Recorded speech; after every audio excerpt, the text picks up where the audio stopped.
우리나라 1인 가구가 1,000만이 넘는다고 하죠. 2024년 5월 말 행정안전부 주민등록인구 통계 기준으로 우리나라 총 인구수가 5,127만 명 정도라고 합니다. 그중에 1,000만이 넘는 사람들이 혼자 살고 있다니 요즘 정말 혼자 사는 사람이 많긴 한 것 같습니다. 혼자 살면 편하긴 하죠.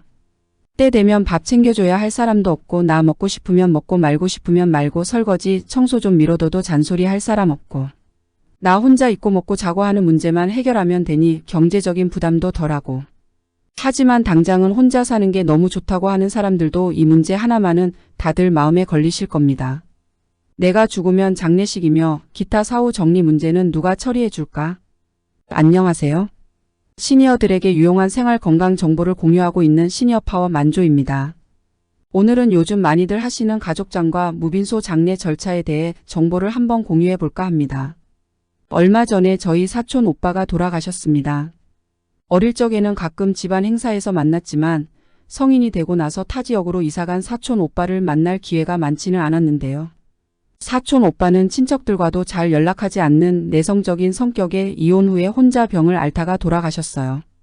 자식이 하나 있긴 하지만 이혼 후에는 거의 왕래가 없었다고 하고 워낙 사람과 어울리지 못하던 성격이라 친구도 없는 사람이었어요. 그러니 사촌 오빠의 장례식이 얼마나 쓸쓸했을지 다들 예상이 되시죠? 장례식이라고 빈소를 차려놔도 찾아오는 사람은 저희 사촌들 몇 명이 전부였어요. 저 역시 거의 은둔형 외톨이 같은 사람이라 정말 남의 일 같지 않더군요. 이제 은퇴를 해서 찾아올 직장 동료도 없을 테니 정말 사촌 오빠 장례식 모습이 훗날 딱 저의 장례식 모습이겠구나 싶었습니다. 예전에는 내 장례식에 찾아오는 사람이 너무 없으면 남들 눈에 너무 초라해 보이지 않을까 하는 생각도 했고 그 생각을 하면 괜히 우울해지기도 했었거든요. 하지만 요즘은 이렇게 가족장으로 장례식을 치르는 사람이 많아져서 남들 눈 걱정까지는 하지 않아도 되니 그나마 다행이라고 해야 할 것 같습니다. 저는 이렇게 가족장이 자리를 잡아가는 것에는 가수 이효리의 공이 크다고 생각하는 사람인데요.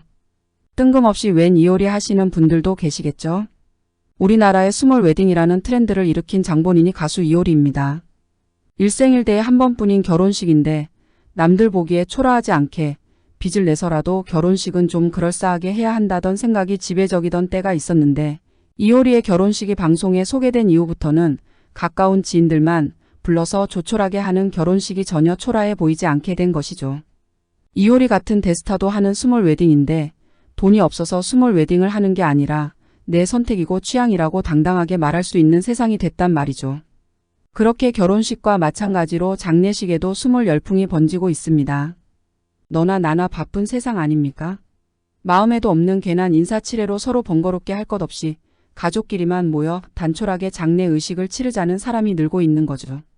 과거에는 어쩔 수 없는 가족사로 혹은 현실적으로 형편이 안 돼 간소하게 치를 수밖에 없어서 가족끼리만 장례를 치렀다면 이제는 주변 사람들에게 민폐를 끼치고 싶지 않아서 혹은 고인의 생전 유지를 받든다는 취지로 가족장을 치르는 경우가 많아졌습니다. 자발적 외톨이에 가까운 저는 이런 장례 문화의 변화가 무척 반갑습니다. 사실 이번에 사촌 오빠 장례식에 다녀오기 전에도 친척이나 지인의 장례식을 다녀온 날이면 은근히 마음이 무거웠던 것도 사실이거든요. 내 장례식에는 올 사람이 없는데 장례식이 너무 초라하지는 않을까, 너무 쓸쓸하지는 않을까 걱정이 됐던 것입니다. 몇 안 남은 친구들에게 이런 고민을 말했더니 걔 중 한 친구가 죽기 전에 교회나 성당을 나가 그런 걱정은 안 해도 돼 라고 했던 농담이 생각나는데요.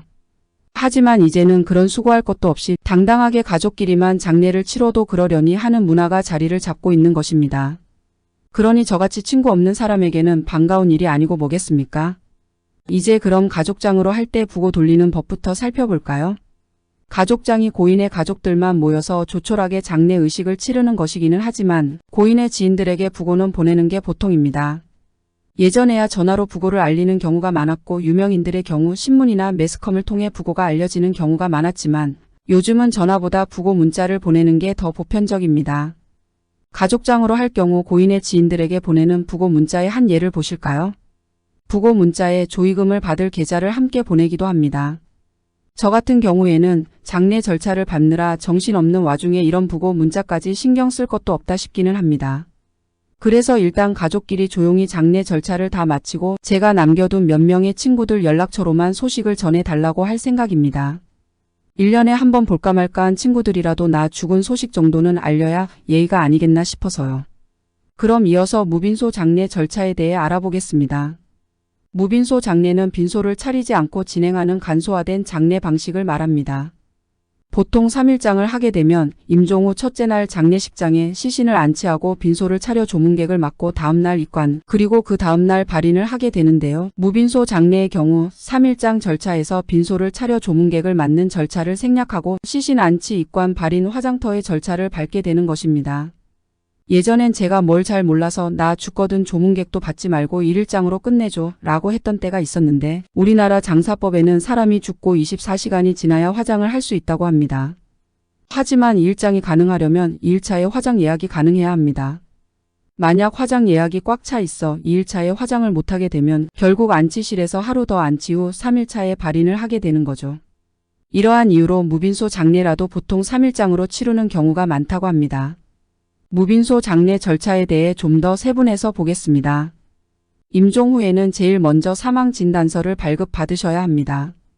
사망진단서 발급의 경우 집에서 임종하셨으면 인근 병원 응급실에서 받으시면 되고 병원에서 임종하셨을 때는 담당 의사에게 발급받으시면 됩니다. 사망진단서를 발급받으신 후 장례식장으로 이송하셔서 안치실에 안치하시게 됩니다. 이후 장례식장 상담실에서 화장시간 예약, 입관일, 발인일 결정, 장례용품관, 수의 입관용품 등을 결정하시면 됩니다. 장례 준비를 다 마치셨으면 다음날 입관식까지 집에서 대기하셨다가 입관시간에 맞춰 입관실에 도착하시면 됩니다. 이후 입관식을 진행하고 발인 화장 순으로 진행되게 됩니다. 이상으로 가족장 그리고 무빈소 장례식 절차에 대해 정리해 보았습니다. 아무쪼록 이 영상이 도움이 되셨기를 바랍니다. 다음에 더 유익한 정보로 찾아뵐게요. 오늘도 행복한 하루 보내세요.